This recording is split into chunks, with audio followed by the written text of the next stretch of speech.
Hi there, Cosmic Family. My name is Jahlia in this incarnation. Happy 2024 for all of you. I hope you had a good time. Okay, today we need to leave this reflection that is very Saturnian. we are having the square between Venus and Saturn. We are having Capricorn energy in the sky too.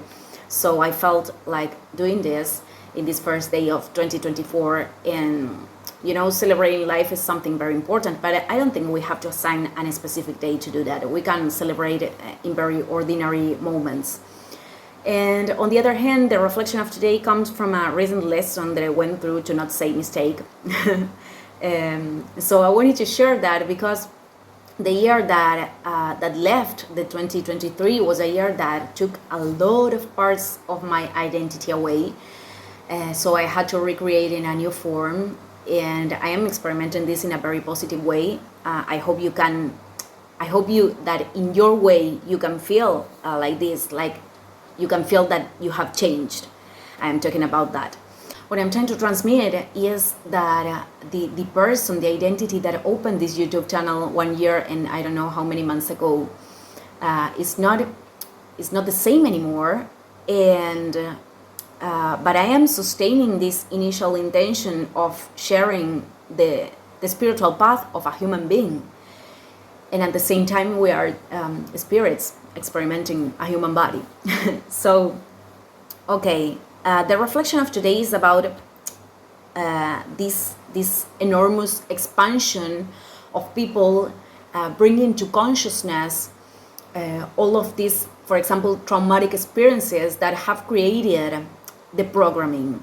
And although it is the soul that chooses everything, we know that when we incarnate in here, everything feels real.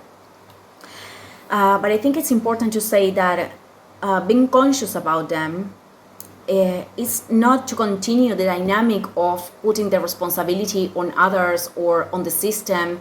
I mentioned many times, and I am doing this, how the conditionings of the system can operate in the collective psyche.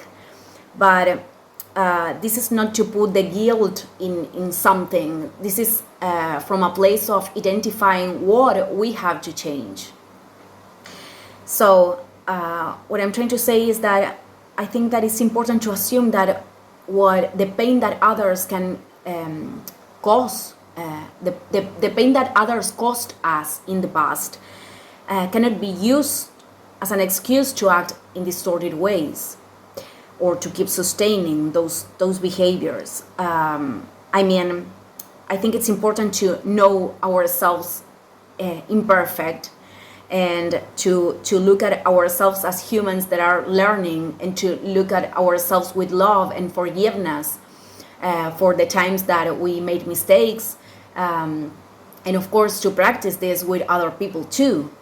This is very important, in understanding that love is also to sustain healthy boundaries when it's necessary.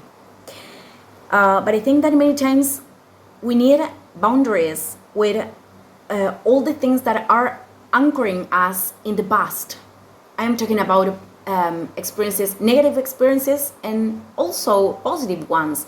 I'm talking about when we are anchored in the past, and this is preventing ourselves from live this moment in presence.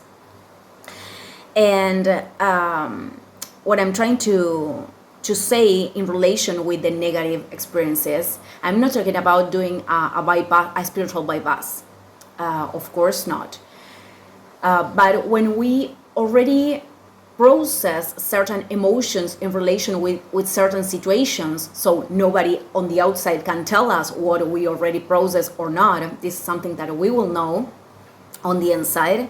I think that we get to a point in which we have to put a healthy boundary to keep giving the power to the things that caused pain in us.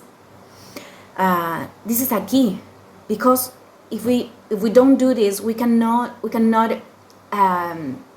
acquire a new level of maturity, and we cannot become the adults that maybe our inner child need in the past. So needed. And I am saying this because beyond the new year, every day is a new cycle. The present moment can be a new cycle. And when we are living it from a place of connection with ourselves and in presence and experimenting whatever thing we have to experiment, I think that is when we are opening the doors to amazing things and also unexpected. So I just wanted to leave this reflection today. Thank you everyone, and see you in the next video. Ciao, ciao.